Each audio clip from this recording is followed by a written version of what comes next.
Yep. 2. Let's play another e4 game. Let's see if we can show John what he was doing wrong. Are they going to go e5 here? No, okay, they're not. Okay, we probably see bishop g4 here. That's the normal line here. Maybe after knight f6, bishop g4. And now I think bishop b5 is an excellent answer to this slightly unusual line. We simply take on c6 here, they recapture and go h3. Now if they go back to h5, then queen e2, and you've got a quick g4 follow-up in a lot of positions. So let's see how my opponent deals with this. This feels like some kind of theory.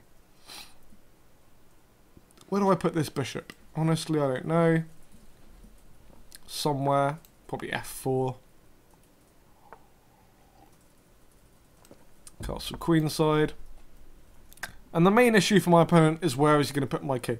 My king isn't that safe with the open b file, but his king is much less safe, because if he castles kingside, I'm going g4, h4, h5, and he's in a lot of trouble very quickly. In fact, now that I've castled, I'm probably going g4, h4 pretty quickly, whatever he does.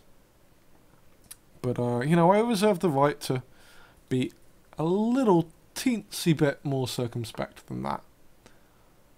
a5, queen c4 is always a good move in these positions.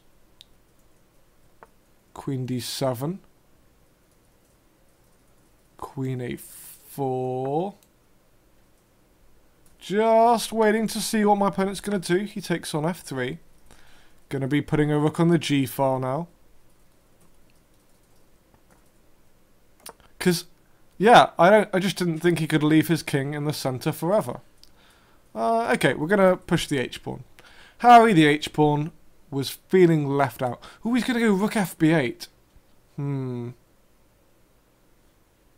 Got to be careful here. I am not 100% convinced by my play in this game. But, you know, I'm like 85, 90% convinced, so, you know. And I only have to convince myself, so that's fine. Double rooks on the g file-ish. Nah, we're going to go e5. Get him to put his knight on a stupid square. And then see what happens. I want to go f4. Stop him having that square. Okay, go a3 to save my queen from rook b4. Really don't want to lose my queen for nothing. So we'll do this. Go f4. There. b3. Yeah, that's all fine. What is there to worry about? I don't see any reason to worry. Okay, I see maybe 1 or 2 small reasons to worry. But, you know. Okay, I really want to double rooks and get going. If I take here, then... Nah, taking here is just safe. Yeah, let's just do it. What's the worst that could happen, he says, as he might lose his queen. Okay, we're going to give the pawn back. Maybe not. Maybe lots of bad things can happen. But, we'll go back. Yeah. Okay, now I'm even less convinced, but... Okay, rook a8, queen c3, bishop takes a3, takes, rook g1. He's going for... Basically, he's trying to hack me up on the queen side. I'm trying to attack him out on the king side. This is exactly what we like to see here on Hack Attack. Mutually assured destruction. If that can possibly be a positive phrase, we're going to use it as one tonight. Maybe I can stick the rook... No, if I go rook g6, he's going to go... that. Okay, what does c5 do? I have no idea. I'm having that. You know, never be afraid to call your opponent's bluff. If he gives up material and you think that it's rubbish, just go, show me why I'm wrong. You know, obviously calculate it a little bit, because you might be wrong, but I think this is looking pretty comfortable. He has to go rook back to b8 here, or b5. Obviously that's the same thing-ish. We double rooks on the g file, and I think he's going to have a really hard time covering g7 here. He has to go queen e7 here. Okay, this is his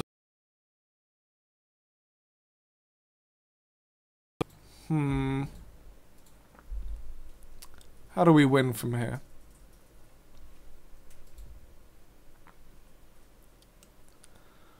Okay, let's just be very sensible and take and go queen here.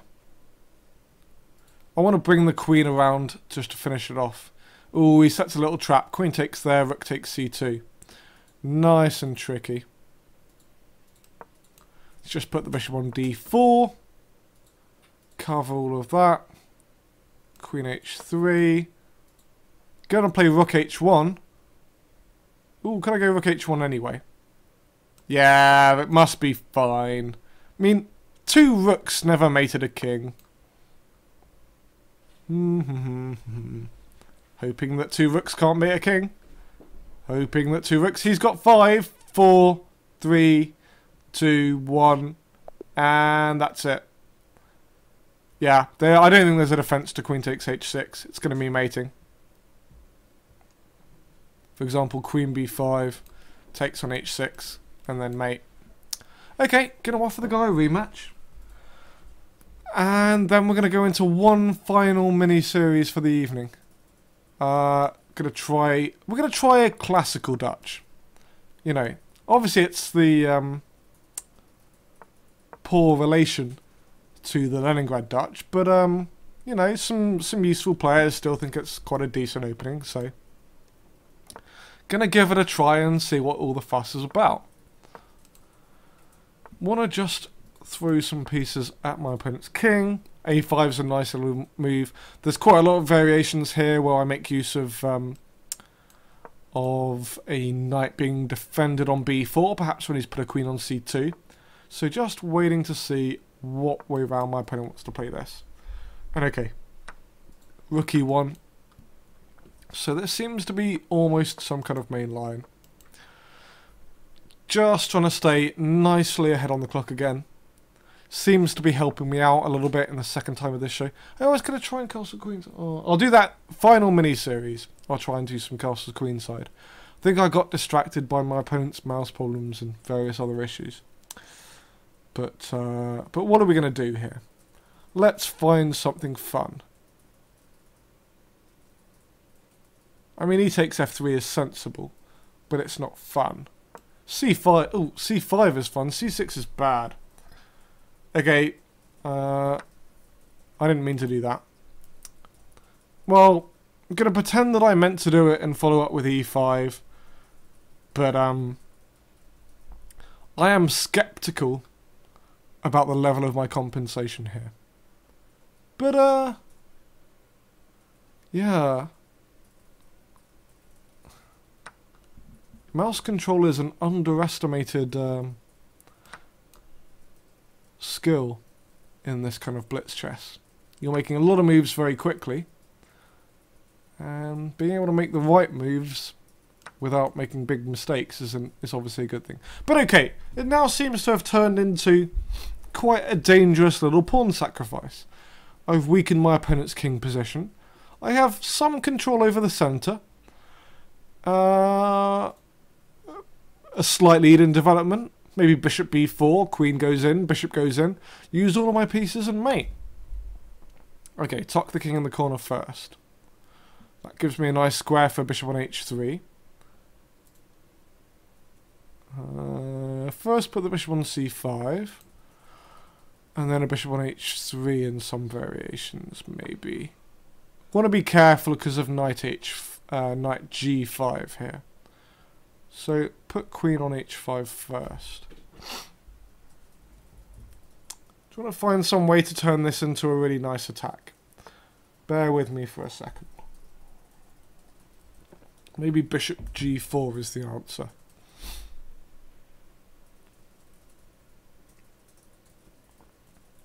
Well, let's just play it. Because if he takes on d4 prematurely, I'm bringing a rook into f2. And no one wants a rook on f2. I'm guessing that might be connected to him playing rook f1. So now I'll put a bishop on h3. Just toying with my opponent a little bit here. And I'm going to try and use this time that I'm buying to finish my development.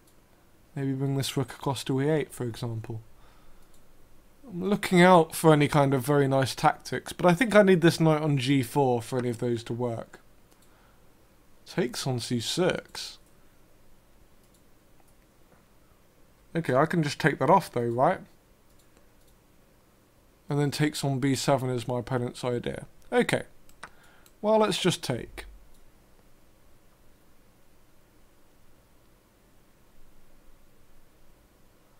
And then rook e1. No, surely this is not a move. I mean, it might just about be a move. But I don't know what the best thing to play here is. Rook d1 is incredibly strong. Rook d8 even. Rook e1 takes. Takes. Rook f2. I mean, that must be more winning than taking on f1 here. Gonna gamble with this rook d8 move being decisive. The idea is either rook g1 or rook e1. Bishop takes d4. Knight takes d4. Rook f2. Then my opponent won't be able to find time to defend against mate on h2. For example, if the rook's on... Okay, he resigns. I guess he agrees. Alright. I've been challenged to a game by GM Shankland. So I'm just asking if he fancies best of 3. Yeah, obviously a top American Grandmaster is Sam Shankland. So, you know, see if I can give him a decent match here at 3-minute chess. Trying to delay playing knight to f6 so I can perhaps go for a quick e5. Now, if I go e5 here, that should be fine.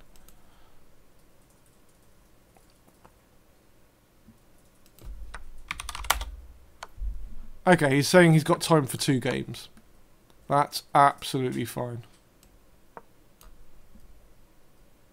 2 games is plenty of time for me to score a decisive victory against the guy rated 250 points higher rated than me. So, you know, something like that. Knight f6, but actually I think with pawns on f5 and e5 I should be quite comfortable here. Go knight g4, meet bishop c5 with b6. And this should be very, very comfortable. So takes. E4, knight d4. Oh, I don't believe I made that mistake. I mean, I do. Just the kind of mistake I would make.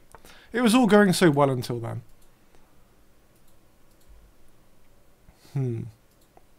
Maybe with the 2 bishops and the fact my opponent's not got the best pawn structure, I can recover from that. It's a pretty gross blunder, to be honest. But I have some things still going reasonably in my favour. So, and I'm okay on the clock. If I can just focus here. Focus. Knight d4, knight c4 ideas. I really want him to take on e5 if I can persuade him to. What am I missing here? I don't know what I'm missing. But this looks like a favourable turn of events. We take on b2. Rook d5, c6. Okay, he just wants to give back the exchange. Fair enough. Well, now it's a question of whether or not I can successfully close out this game.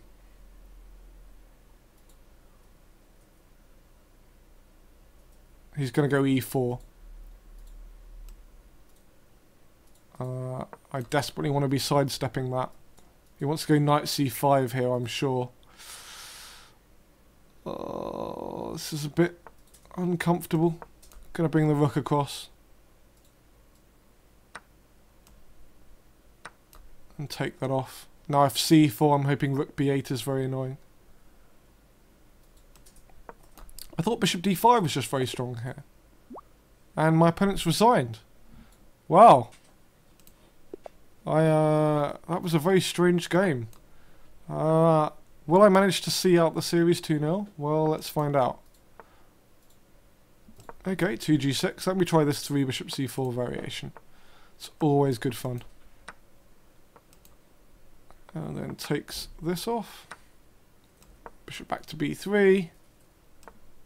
Knight here. Castles. h3. And now I need my plan. My plan was involving something aggressive here. So bishop e3 and queen d2 and maybe bring the knight around. Ooh, that's interesting. Takes, takes, d5, takes. Looks interesting. Looks possibly good for me. Gonna go for it. I think he's gonna take this off now. Ooh, he's taken that way. I've got queen takes as well, or takes here. Okay, takes here is definitely the right way. And then bishop takes. Or is there some clever move in this position? Like bishop c5, for example. Bishop c5 feels like it could be potentially awkward for my opponent. Maybe he can go rook f6.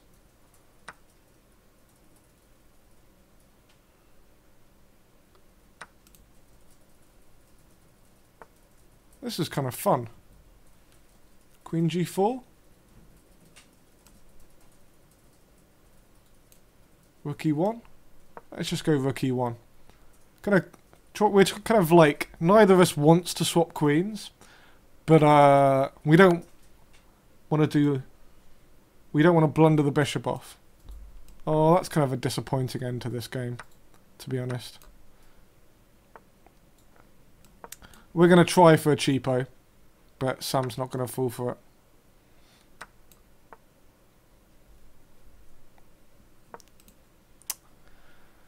He's going to play knight d4 to resign.